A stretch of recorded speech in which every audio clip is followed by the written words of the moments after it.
तो देखिए, चार धाम की यात्रा की शुरुआत में महज अब 5 दिनों का जो है वक्त बचा हुआ है। 22 अप्रैल को यात्रा शुरू हो जाएगी। हालांकि यात्रा की शुरुआत जो है मां यमुना की डोली यमुनोत्री धाम पहुंचने के साथ शुरू होगी।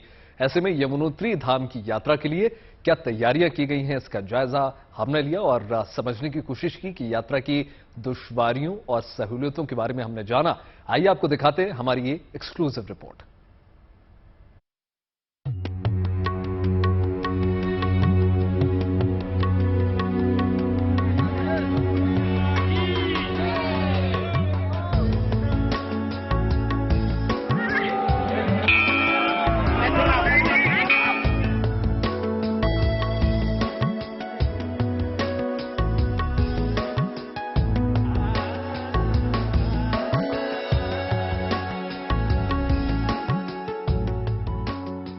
चारधाम यात्रा की शुरुआत होने में अब हफ्ते भर से कम का समय रह गया है। अक्षय तृतीया यानी 22 अप्रैल को यात्रा का आगाज हो जाएगा। लेकिन इस यात्रा की शुरुआत होती है मां यमुनोत्री की डोली जब अपने शीत यात्रा के प्रवास को छोड़कर यमुनोत्री धाम पहुंचती है। अभी हम मौजूद हैं खरसाली खुशी मठ, जो कि यमुना जी का शीतकालीन प्रवास माना जाता है। मां यमुना जी की भोग मूर्ति यहाँ पर 6 माह के लिए विराजमान रहती है शीतकाल में। और अब जो आने वाला अक्षय तृतीया का पावन पर्व है 22 अप्रैल को, उसी दिन मां यमुना की ये भोग मूर्ति जो कि अंदर विराजमान है, विग्रह के दर्शन हो रहे हैं, निर्माण दर्शन यहाँ पर जो है मां यमुना के हो रहे हैं। ये भोग मूर्ति डोली के माध्यम से अपने भाई शनिदेव, जिन्हें की स्थानीय भाषा में यहाँ पर सोमेश्वर महाराज कहा जाता है, उनके साथ यमुनोत्री धाम में विराजमान होगी। मां यमुना की डोली यमुनोत्री पहुंचने के साथ ही चारधाम यात्रा की औपचारिक शुरुआत हो जाती है। बीते बरस के अनुभव को देखते हुए माना जा रहा है कि इस बार रिकॉर्ड तोड़ श्रद्धालु यात्रा के लिए पहुंचने वाले हैं। यमुनोत्री धाम यात्रा का पहला पड़ाव बटकोट है, जहां यात्रियों के रजिस्ट्रेशन और मेडिकल वगैरह की जांच होगी। यहां श्रद्धालुओं और यात्रियों की तमाम कागजी और सेहत संबंधी औपचारिकता पूरी होने के बाद उन्हें यात्रा के लिए आगे रवाना किया जाएगा। अक्षय तृतीया के पावन पर्व पर 22 अप्रैल को चार धाम में से 2 धाम गंगोत्री और यमुनोत्री के कपाट खोल दिए जाएंगे और इसके साथ ही चार धाम यात्रा का आगाज हो जाएगा। यात्रा व्यवस्थाओं को लेकर के प्रशासन खासा मुस्तैद दिख रहा है।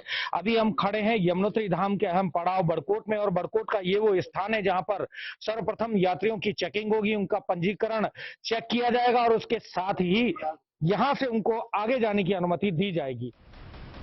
यात्रा में श्रद्धालुओं को कई ऐसे नजारे देखने को मिलेंगे जो उनके सफर की थकान और मुश्किलों को दिमाग में टिकने नहीं देंगे। इस वक्त हम मौजूद हैं यमुनोत्री धाम को जाने वाले पैदल पगडंडी पर, और यही वो रास्ता है जहां से प्रतिदिन यात्रा काल में सैकड़ों तीर्थयात्री पैदल यात्रा करते हैं।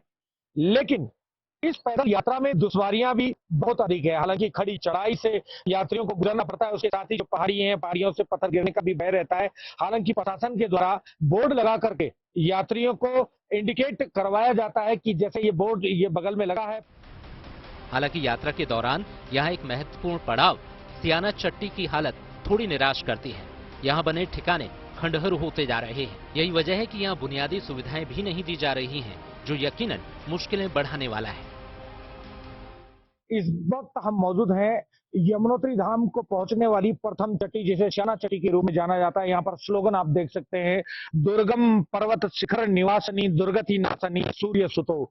सूर्य सुतो यानी कि यमुना जी को कहा गया है, और ये वही चट्टी है जहाँ पर प्रथम पड़ाव तीर्थयात्रियों का माना जाता है। यहाँ पर बाकायदा पुलिस पिकेट भी लगी हुई है। पुलिस के द्वारा जो है जितने जो तीर्थयात्री आते हैं उनकी संख्या को नोट किया जाता है।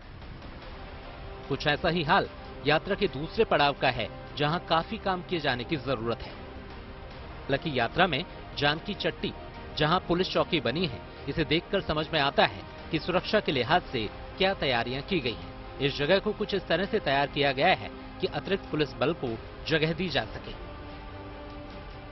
चारधाम यात्रा व्यवस्था की तैयारियों को लेकर उसका जायजा लेने के लिए अभी हम पहुंचे हैं यमुनोत्री धाम के अंतिम पड़ाव जानकी चट्टी में। यहाँ पर आप मेरे पीछे देख सकते हैं, ये पुलिस चौकी जानकी चट्टी है। ये वो स्थान है जहां पर जो है पुलिस की पर्याप्त मात्रा में आमद होती है। यहाँ पर जो है जैसा कि अभी जानकारी बताई गई, करीबन 1 सब इंस्पेक्टर और 20 पुलिसकर्मी यहाँ पर जो है मौजूद रहते हैं। उसके साथ ही एडिशनल जो यात्रा व्यवस्थाओं के लिए पुलिसकर्मियों की जो ड्यूटी लगाई जाती है, जिसमें इंस्पेक्टर और सीओ तक शामिल होते हैं, वो टुकड़ी भी यहाँ पर मौजूद रहेगी, जो तमाम जो देश विदेश से आने वाले जो तीर्थयात्री होंगे उनकी सुरक्षा व्यवस्था को सुनिश्चित करेगी। दरअसल यात्रा में किए जा रहे कुछ काम पर्यावरण से जुड़े होने की वजह से एनजीटी के दायरे में आते हैं, जिनकी मंजूरी का इंतजार करना भी सुविधाओं की राह में रोड़ा बनता है। हालांकि यात्रा को लेकर श्रद्धालुओं का उत्साह हर बाधा को पार कर जाता है, ये भी सच है। यमुनोत्री धाम के रास्ते से Omkar Bahuguna, good news today.